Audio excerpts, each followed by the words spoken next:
Hermano, ¿qué tal? ¿Cómo estás? En el versículo 1 de este capítulo, dice, respondiendo Jesús, Hermano Calita, ¿cómo está? Hola, ¿qué tal? Juanquita, ¿qué tal? Me dice el Gustavito que no nos tiene audio. Mira.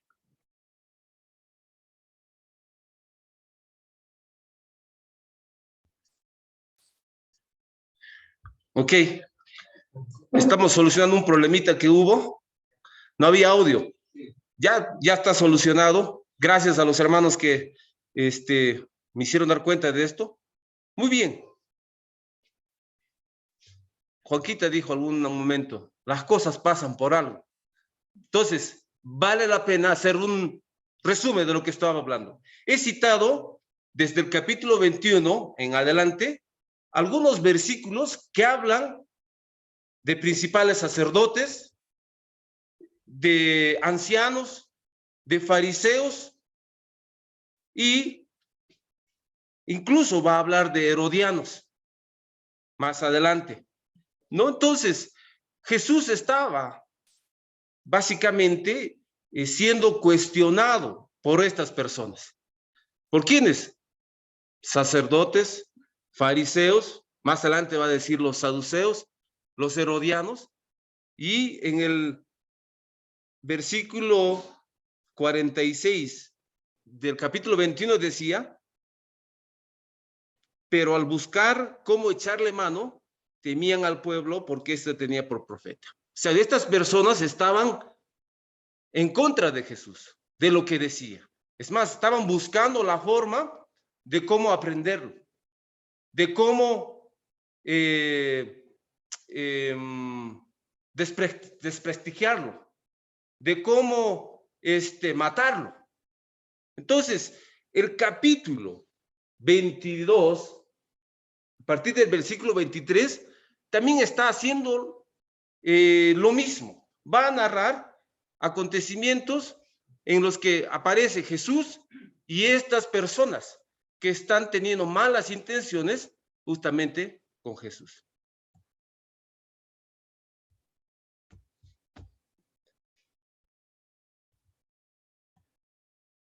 Por un caso, hermanos, creo que en algún momento alguien tocó, pero solamente veamos muy rápidamente quiénes eran estas personas. Bueno, estoy proyectando. Ojalá se pueda proyectar también aquí. Pero ¿quiénes eran los saduceos, hermanos? Los que, a ver, recuerdan. ¿Quiénes eran los saduceos? ¿Alguien sabe? Una facción del pueblo judío, de los sacerdotes del pueblo judío. Perfecto. Que no creían en la resurrección. Muy bien, entonces, está diciendo que era un grupo religioso y tenía una característica en la parte doctrinal. No creían en la resurrección. ¿Qué más? Dice que no creían en ángeles. ¿Ya? Entonces, esa era una característica de este grupo.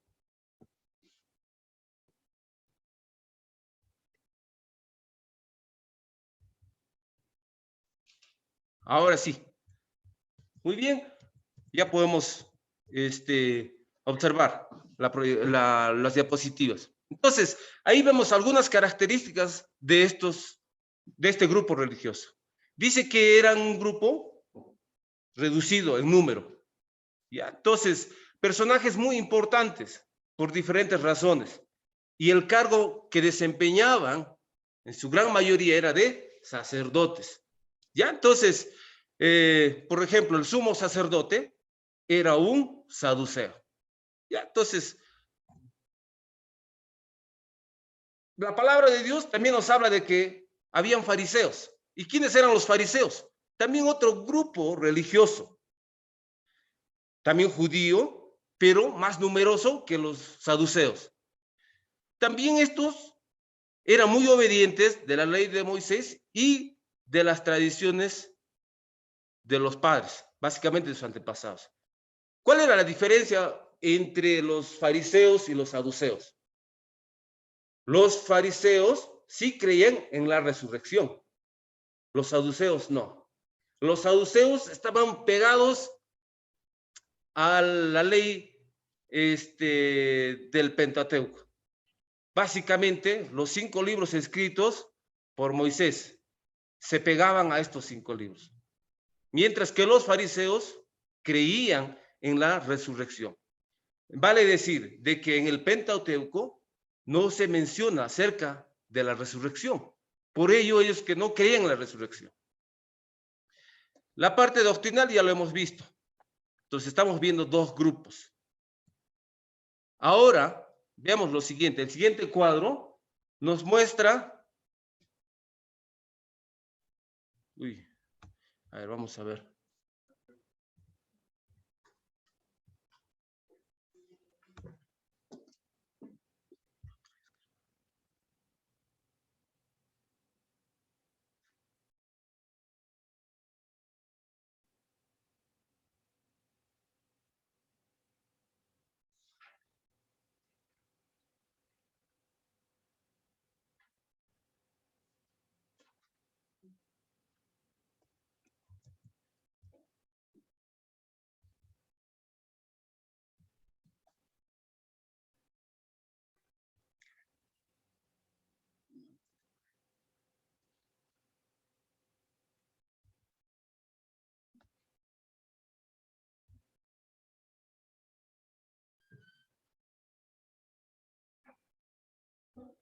Muy bien, mientras vamos solucionando algunos problemas técnicos. Quería presentar un cuadro donde aparece el Sanedrín. Ustedes habrán escuchado probablemente acerca del Sanedrín. El Sanedrín era básicamente la Corte Superior o Suprema de la ley judía. Entonces, este Sanedrín estaba representado ¿por quiénes? Por saduceos, fariseos y quienes más conformaban parte del Sanedrín.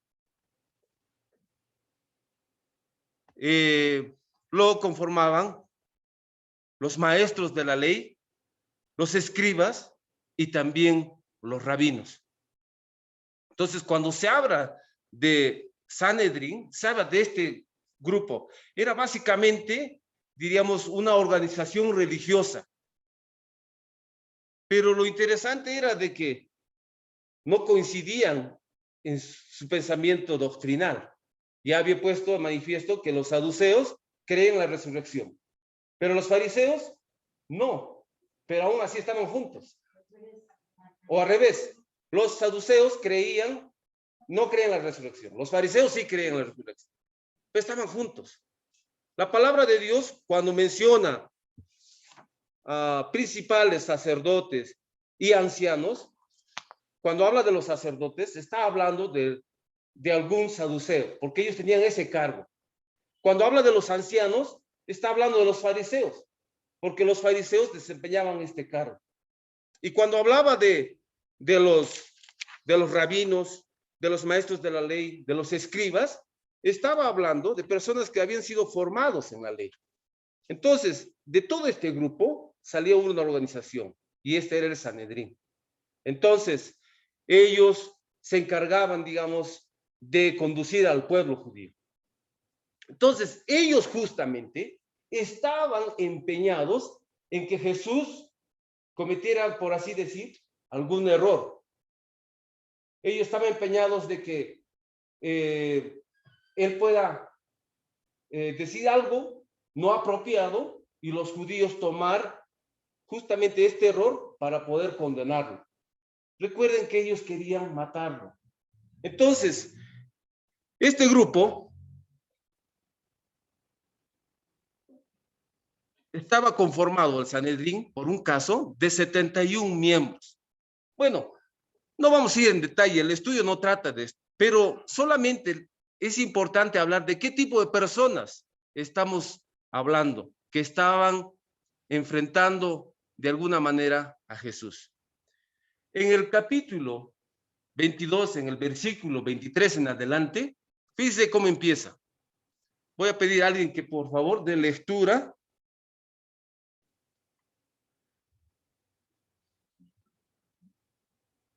Hasta el versículo, creo que 28, ¿no? Si pueden hacerlo a través de lo proyectado y si no, a través de la palabra de la Biblia que tienen en vuestras manos. Si lo tienen, por favor, alguien que pueda leer. Aquel día vinieron a él los saduceos que dicen que no hay resurrección y le preguntaron diciendo: Maestro, Moisés dijo, si alguno muriere sin hijos, su hermano se casará con su mujer y levantará descendencia a su hermano. Hubo, pues, entre nosotros 7 hermanos. El primero se casó y murió, y no teniendo descendencia, dejó su mujer a su hermano. De la misma manera también el segundo y el tercero hasta el séptimo. Y después de todos murió también la mujer. En la resurrección, pues, ¿de cuál de los 7 será ella mujer? Ya que todos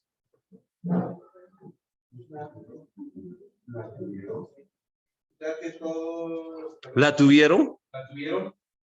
Bueno, espero que me entiendan. Recién me estoy adaptando al tamaño de letra. La vez pasada traje letras más pequeñas, ¿verdad? Entonces ahora sé qué tipo de letras debo utilizar, qué tamaño. Entonces a la siguiente voy a reducir y va a encajar.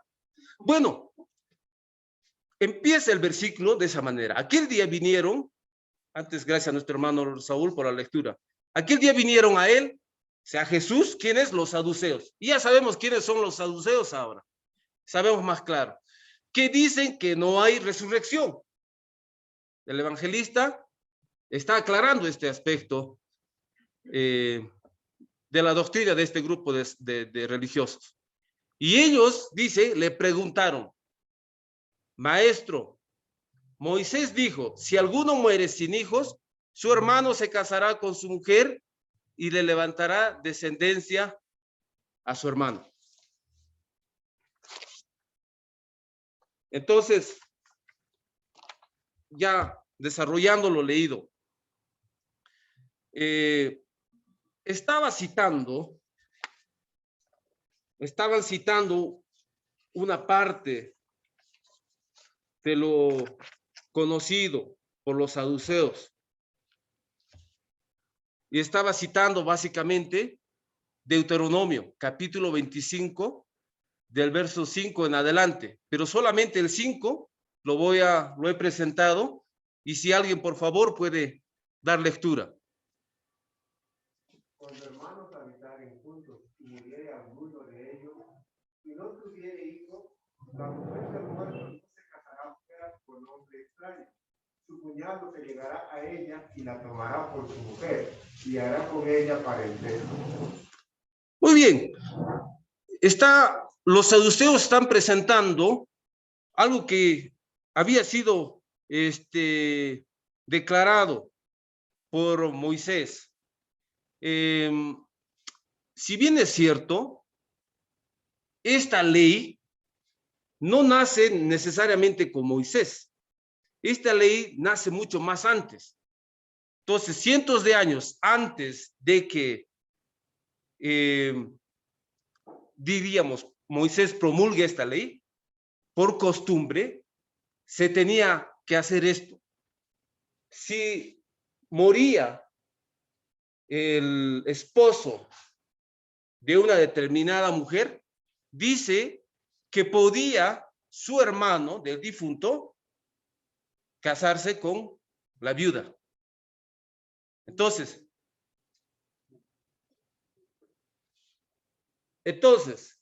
esto era por costumbre. Pero, como digo, esto en realidad se hace, digamos, se promulga con Moisés. Y entonces los saduceos conocen bien el Pentateuco. Y por esta razón ellos dicen, bueno, citan este pasaje o esta parte, ¿no? Y perfectamente Jesús lo sabe. Pero detrás de esto también hay más información. Cuando dice, hubo pues entre nosotros 7 hermanos, y el primero se casó y murió no teniendo descendencia. Dejó a su mujer y a su hermano. De la misma manera también el segundo, el tercero, hasta el séptimo. Esto nos muestra algo interesante. No se sabe si esto fue algo que sucedió. Porque se imagina a una mujer casada con 7 hermanos y que ninguno le ha dado descendencia.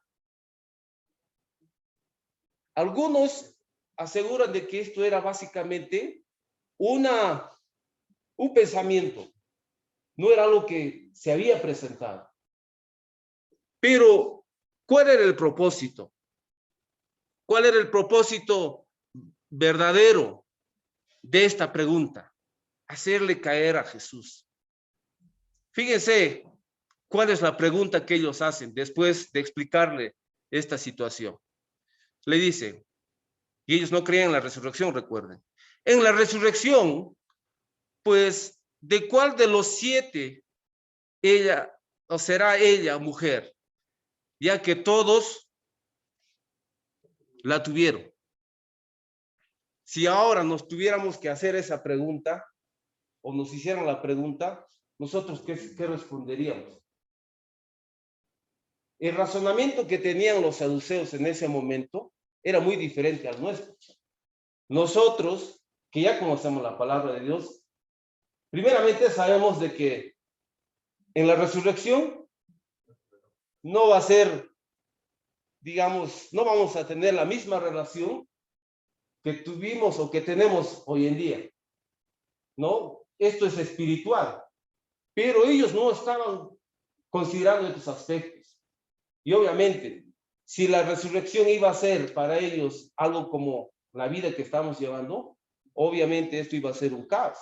¿Se imaginen en la resurrección? Los 7 hermanos vivos y la mujer que se ha casado con los 7 ahí. Y la pregunta sería, ¿no? ¿De cuál de los 7 de cuál de estos 7 la mujer es la esposa? ¿No? Entonces, obviamente, como no creían en la resurrección, ellos estaban teniendo un pensamiento equivocado. Y muy sabiamente nuestro Señor va a responder. En el versículo 29 dice, entonces respondió Jesús, les dijo, erráis ignorando las escrituras y el poder de Dios. ¿Qué les está diciendo? Están equivocados. ¿Por qué? Porque ustedes no conocen las escrituras. Esa es la primera respuesta que les da a quienes, a este grupo de saduceos.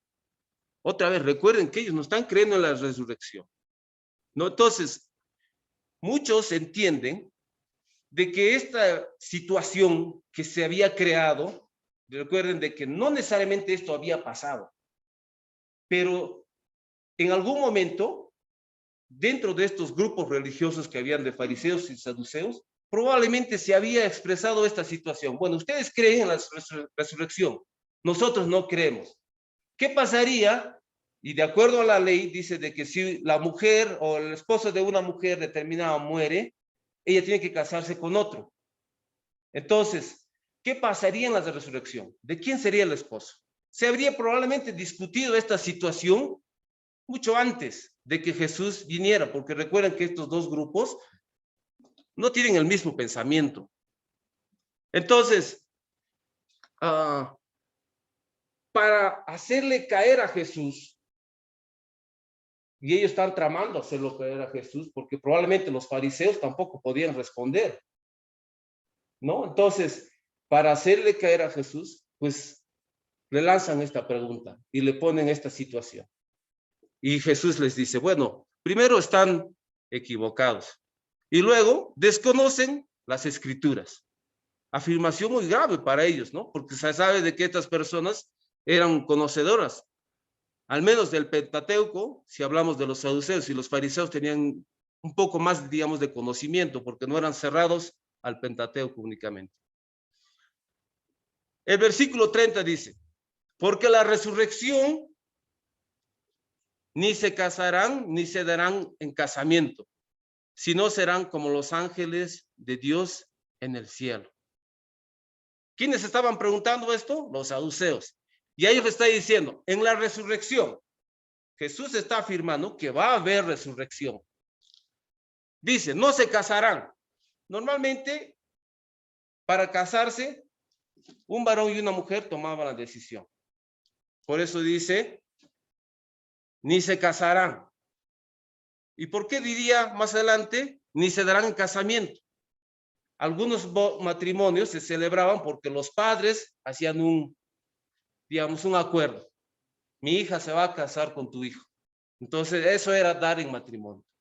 Entonces, o en casamiento.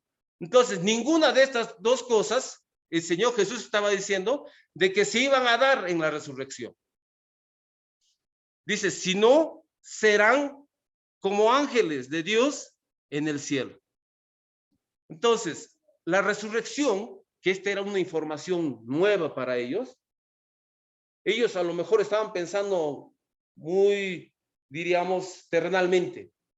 Decían, la resurrección será como la vida que tenemos. O sea, yo les pongo a ustedes lo que había acontecido antes de que Jesús llegara a Jerusalén. ¿A quién había resucitado? A Lázaro. Estaba muerto y lo resucitó y él estuvo como si no hubiera pasado nada. ¿No? Físico, un cuerpo físico, todos lo vieron, lo reconocieron, porque esa resurrección era, digamos, tal igual como él era. O sea, descansó un rato y después revivió. A lo mejor los saduceos y también los fariseos entendían de que de repente esta resurrección iba a ser así, de esa manera. Y por ahí que era complicado dar respuesta a esto. ¿De cuál de estos 7 será la esposa de esta mujer? Si la resurrección va a ser así. Y el Señor le dice, la resurrección será muy diferente. No va a haber casamiento, no va a ser como lo que es nuestra vida terrenal. Y le está diciendo algo más a los saduceos. Serán como los ángeles. Y los saduceos no conocen, no creen en los ángeles. Entonces, estas palabras que Jesús decía, están equivocados y desconocen las escrituras. Es muy cierto, ellos desconocían, a pesar de que eran muy, digamos, conocedores del Pentateuco, pero desconocían muchas cosas. Y Jesús aquí está dándoles esta información de que la resurrección será diferente, en un cuerpo celestial, muy parecido a los ángeles.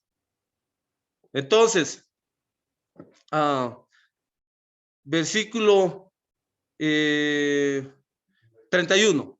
Pero respecto a la resurrección de los muertos, volviendo a hablar de la resurrección, dice, ¿no habéis leído lo que os fue dicho por Dios cuando dijo, yo soy el Dios de Abraham, el Dios de Isaac y el Dios de Jacob? Entonces, ¿qué estaba haciendo el Señor Jesús? Les estaba diciendo, ¿no recuerdan ustedes lo dicho? ¿Dónde? En Éxodo, capítulo 3, versículo 6.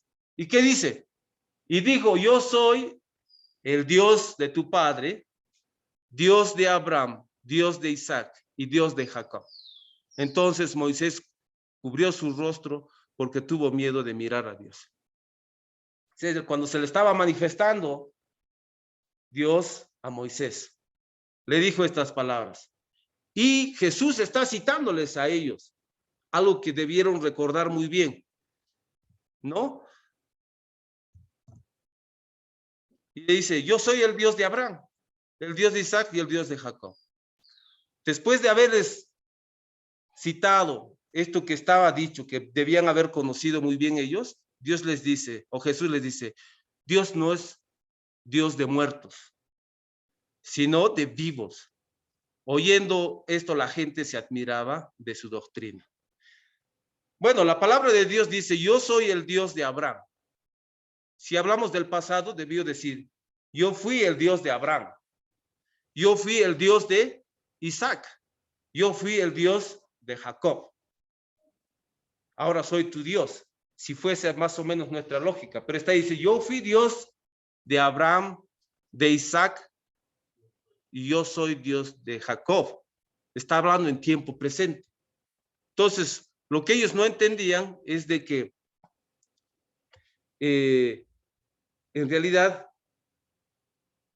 de estos personajes importantes habían resucitado. O sea, no están muertos, sino que están vivos espiritualmente, ¿no? Entonces, esta información, pues, los estaba dando Jesús a los saduceos. Y finalmente dice en el versículo 33, ¿no? Oyendo esto, la gente se admiraba de su doctrina. Jesús no estaba sacando, digamos, información, no estaba diciendo algo que no se había dicho, sino que los saduceos, los fariseos, estaban ignorando muchas cosas y estaban errando. Entonces, de esa manera, acaba esta primera parte, enfrentando Jesús a los saduceos. Entonces, para empezar el siguiente versículo, aquí, pero voy a pedir que lean, por favor, esta vez sí está completo todo. Si alguien, por favor, puede dar lectura. Hermano Gustavo. Entonces los fariseos, oyendo que había hecho callar a los saduceos, se juntaron a una. Y uno de ellos, intérprete de la ley, preguntó por tentarle, diciendo: Maestro, ¿cuál es el gran mandamiento de la ley? Jesús le dijo: amarás al Señor tu Dios con todo tu corazón y con toda tu alma y con toda tu mente. Este es el primero y grande mandamiento. Y el segundo es semejante: amarás a tu prójimo como a ti mismo. De estos dos mandamientos depende toda la ley y los profetas. Gracias, hermano. Empieza el versículo 34 de esta manera. Entonces, los fariseos. En la primera parte vimos que los saduceos. Ahora están los fariseos. Dice, oyendo que había hecho callar a los saduceos, se juntaron a una. O sea, los saduceos, con la respuesta de Jesús, se callaron. No tuvieron, digamos, una contrapregunta a la respuesta dada. Entonces se callaron. Y viendo esto, los fariseos, dice, ¿qué hicieron? Uno de ellos, un intérprete de la ley, o sea, uno de este grupo del Sanedrín, preguntó, ¿con qué afán? De tentarle, dice, diciendo, maestro, ¿cuál es el gran mandamiento en la ley? Probablemente, esta era una pregunta también que ellos lo habían manejado con anterioridad. O sea, que los eruditos en la ley querían de alguna manera resumir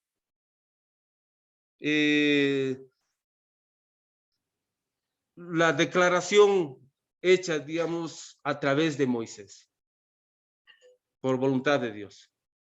Entonces, en algún sentido decían, a ver, ¿qué significa todo eso? Todos los mandamientos, ¿qué significa? Y ellos probablemente querían entender. Muchos que han estudiado la palabra de Dios consideran de que algunos trataron de poner el decálogo en 6 mandamientos, otros en 3. Si revisamos el Antiguo Testamento y pasajes claves, vamos a encontrar como personajes como David, tratando de hacer un síntesis de la voluntad de Dios, ¿no? Entonces, de hecho hay en el Antiguo Testamento muchas normas. Se entiende de que muchos dicen de que aparte de estos 10 hay muchos más. Pero finalmente, 10 fue entregado a través de Moisés. Entonces, ellos querían saber, bueno, en síntesis, ¿qué es lo que quiere Dios? Y por eso es de que ellos dicen, maestro, ¿cuál es el gran mandamiento? Y el afán de tentarles decir, a ver, bueno, tú que sabes todo, a ver, dinos, ¿cuál es el gran mandamiento? Y Jesús responde en el versículo 37. Jesús les dijo, amarás al Señor tu Dios con todo tu corazón, con toda tu alma y con toda tu mente. Dice, este es el primer y gran mandamiento. Dios o Jesús estaba hablando con toda autoridad. Y él dice de que el primer mandamiento y el más grande es este, de que debemos de amarle al Señor, a Dios, con todo nuestro corazón, con toda nuestra alma y con toda nuestra mente. Y obviamente, el Señor está citando algo que también conocía muy bien los religiosos, que está en Deuteronomio capítulo 6, versículo 5. Cuando dice, oye Israel, Jehová nuestro Dios, Jehová uno es. Y amarás a Jehová tu Dios de todo tu corazón y de toda tu alma y con todas tus fuerzas. Si comparamos, bueno, vemos aquí un detalle interesante. Dice en el versículo 37 de lo leído que Dios demanda que lo amemos con todo el corazón, con toda el alma y con toda la mente. Eso es lo que Jesús está diciendo a los fariseos. Pero lo escrito no menciona de que no está la mente, pero sí está el alma. Si revisamos lo que dice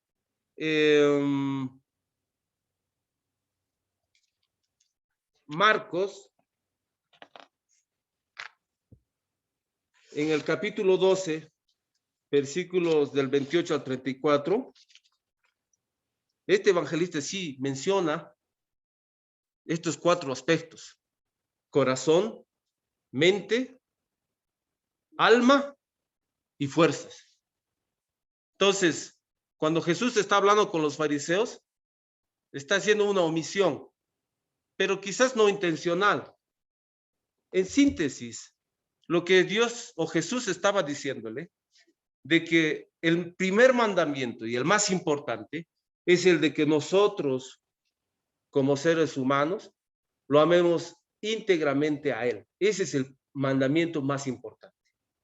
Cuando habla de corazón, de mente, de alma y de fuerza, está demandando todo de nosotros. Porque ¿de qué más está compuesto nuestro ser? Si no son estas cosas. Entonces dice, este es el primer mandamiento. Y le dice, el segundo es semejante. Amarás a tu prójimo como a ti mismo. Y es que Jesús me estaba citando algo que conocía muy bien ellos, que eran conocedores de la ley.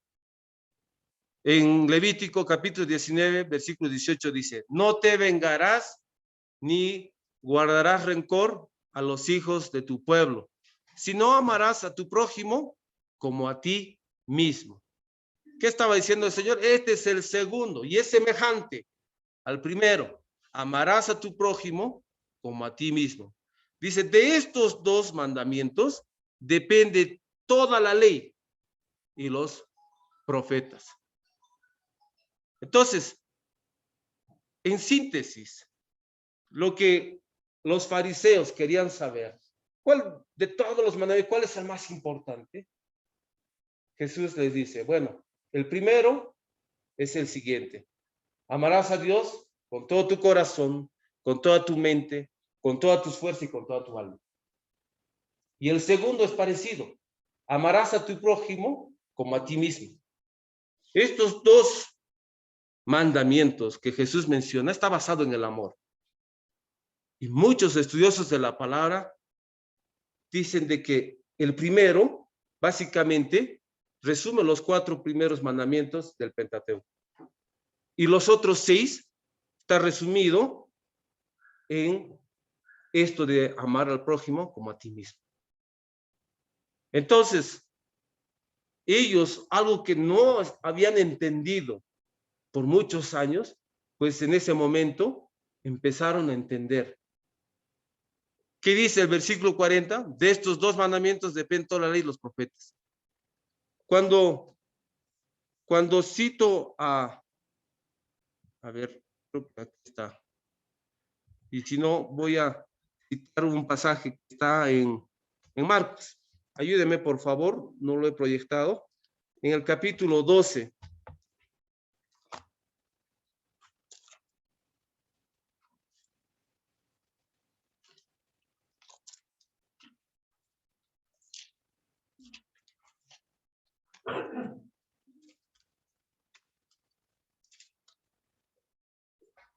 En el versículo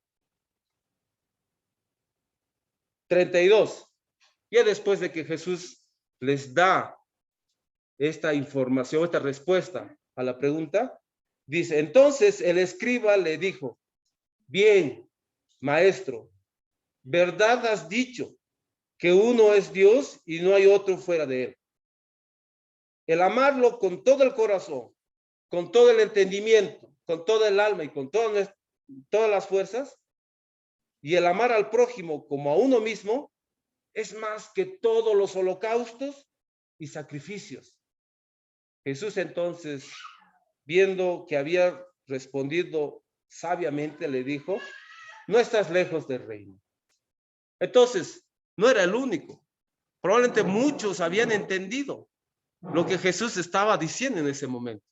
Algo que ellos querían saber, pero no había quien les diga. En ese momento, el Señor les dijo, y ellos entendieron. Entonces,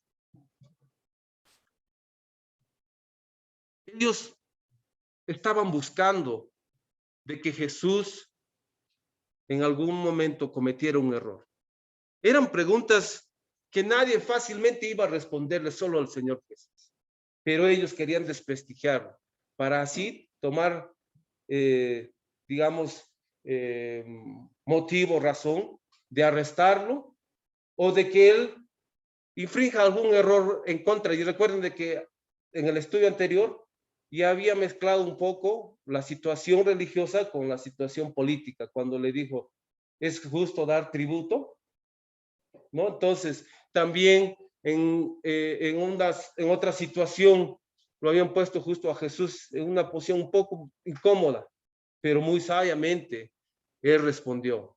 Ellos buscaban la forma de cómo hacer caer a Jesús. En el versículo 34, ya para culminar el estudio, esta vez Jesús, perdón, este es el versículo que voy a proyectar, este de aquí, ya no recibe las preguntas de los fariseos o los saduceos. En esta ocasión, Jesús es el que va a hacer también algunas preguntas a ellos. Y el versículo 41 dice, y estando juntos los fariseos, Jesús les preguntó, ¿quiénes estaban ahí? Saduceos, fariseos, sacerdotes, maestros de la ley, escribas, discípulos de los fariseos. También estaban los herodianos, ¿recuerdan? Había toda una multitud. Y a ellos les dice, ¿no?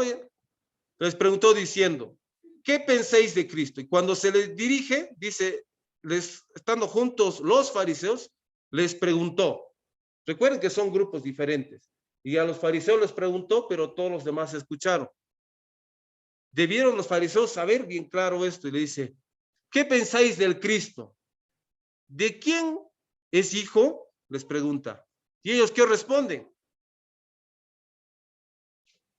Le dijeron, de David. Y Jesús les dice, pues, ¿cómo David en el espíritu le llama Señor? Diciendo, dijo el Señor a mi Señor, siéntate a mi derecha hasta que ponga a tus enemigos por estrado de tus pies. Lo que estaba haciendo el Señor es citar, no lo he puesto este pasaje, hermanos, pero estaba citando también algo que estaba escrito. Y les dice, lo que estaba escrito era, dijo, Señor a mi Señor, perdón, dijo el Señor a mi Señor, siéntate a mi derecha hasta que ponga a tus enemigos por estrado de tus pies. Y el Señor Jesús continúa y les dice, pues si David le llama Señor, ¿cómo es su hijo? Y nadie le podía responder palabra, ni osó alguno. No está ahí escrito, pero dice, nadie le podía responder la palabra, ni se atrevió ninguno a preguntarle más desde aquel día. O sea, lo que estaba diciéndole el Señor a ellos es también otra verdad y hacerles entender de que ellos estaban equivocados. Ellos entendían de que el hijo de David, o sea, que Cristo era el hijo de David, decía, ¿no? Y él les dijo, ¿y cómo es que entonces David le llama Señor a su hijo? En otras palabras, ¿cómo es que podría llamarle David Señor a su hijo? Entonces, nuevamente les estaba diciendo, están equivocados, desconocen, ignoran ustedes muchas cosas.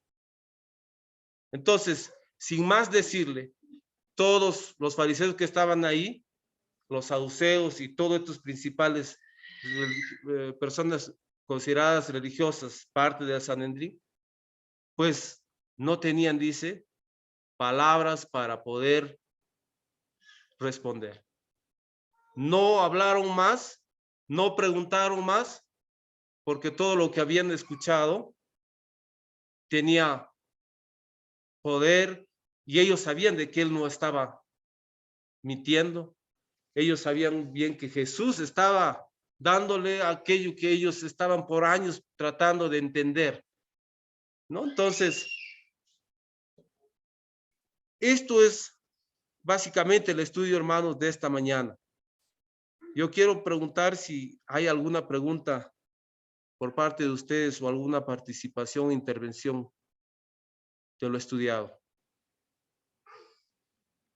Hermano Carlos. Sí, solamente, hermano, para añadir en el versículo 44 que acabamos de leer, se está refiriendo a lo que dijo David en el Salmo 110:1. ¿Lo puedo leer, hermano? Claro, hermano. Gracias. Jehová dijo a mi Señor, siéntate a mi diestra hasta que ponga a tus enemigos por estrado de tus pies. O sea, Jehová Dios, según este salmo, le dijo a mi Señor. Ya sabemos que en este caso mi Señor es el Señor Jesús, ¿no? Porque es una profecía. Siéntate a mi diestra. O sea, este es el pasaje que el Señor está usando, que conocían muy bien seguramente los fariseos. Amén, hermano. Para agregar. Gracias. Gracias, hermano. ¿Alguna otra intervención? Hermano Jaime. Sí, hermano, hay que aclarar que los ángeles no tienen género. ¿No? Y hay muchos ejemplos en la Biblia cuando los ángeles vienen a la tierra, vienen en forma de varón. Y eso ya toma una forma ya humana para que obedezcan a Dios, ¿no? Es lo que se ve en varios pasajes bíblicos. Y lo que hay que aclarar también es el sentido de que los ángeles, su misión es ser mensajeros, alabar a Dios, obedecer a Dios, esa es su finalidad. Y los ángeles son eternos. Entonces, igual también la verdad es que cuando nosotros algún día vamos a llegar a estar en el seno de Abraham, es igual como los ángeles que vamos a tener vida eterna. Y ahí está explicando tajantemente a los saduceos: ustedes despierten, abran los ojos, no hay resurrección, sí hay resurrección. Ustedes, saduceos, despierten, no hay ángeles, sí hay ángeles que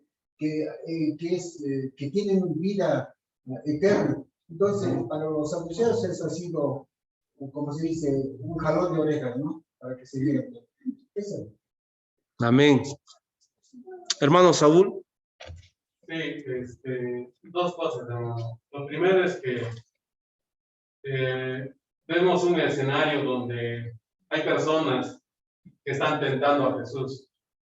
Y Jesús vemos respondiendo sabiamente y basado en el conocimiento que tenía acerca de la ley y de todo. Esto no nos aleja de la realidad en la que vivimos hoy en día. Hay muchas personas que también pueden estar tentándonos, probándonos, haciendo preguntas. Y pues acá Jesús nos demuestra que cuán valioso es el conocimiento que debemos de tener en su palabra, en Él, en todo lo que Él dice. Y segundo, que de nada sirve el conocimiento si no se pone en práctica. Porque Él empieza a decir que amarás a Dios, y ellos lo sabían perfectamente. Amarás a tu prójimo, y lo sabían perfectamente. Pero probablemente como conocimiento nomás, no como una práctica que ellos lo hacían. Y hoy en día es lo mismo para nosotros. Es decir, podemos tener conocimiento o no podemos tener. Y si lo tenemos, estamos poniendo en práctica todo ese conocimiento. Entonces, creo que podemos sintetizarlo de esa manera, todo el estudio que hemos tenido, de que es valioso el conocimiento, claro que sí, pero más valioso es ponerlo en práctica. Amén. Amén. Gracias, hermano, y a todos los hermanos por la intervención. Bueno, para finalizar, a manera de conclusión, hermanos, únicamente recordar de que Jesús había comenzado enseñando en el templo muy temprano esa mañana. Recuerden que son acontecimientos que se están presentando antes de la celebración de la Pascua. Desde la entrada triunfal son día a día diferentes situaciones que Jesús está atravesando. Y muy probablemente que se trate del día martes, de acuerdo a nuestro calendario, cuando Jesús pues está recibiendo, digamos, estas preguntas de estas personas conocedoras de la ley. Entonces, estos habían planificado o ideado tres preguntas básicamente hacia Jesús, con el único propósito y la finalidad de que en algún momento Jesús quebrante la ley o de que pueda entrar en conflicto con la ley y tomar esto como un motivo, razón para capturarlo y es más, incluso para matar. Pero sabemos que ellos al final van a conseguir esto, pero no porque Jesús se fue en contra de la ley, no porque Jesús habló algo, digamos, que pudiera desprestigiar al mismo. Ya fueron otras razones. Así que, hermanos, es importante entender esta situación y a nosotros nos ayuda también para poder despejar muchas interrogantes, muchas preguntas que podamos tener. Espero que el estudio haya sido de provecho. Sé que este estudio se va a profundizar en la semana en una célula, así que atentos y podamos continuar estudiando la palabra con el único propósito de alimentar más nuestro conocimiento y afianzar nuestra fe. Que el Señor los bendiga y vamos a tomarnos unos minutos para poder saludarnos. Amén.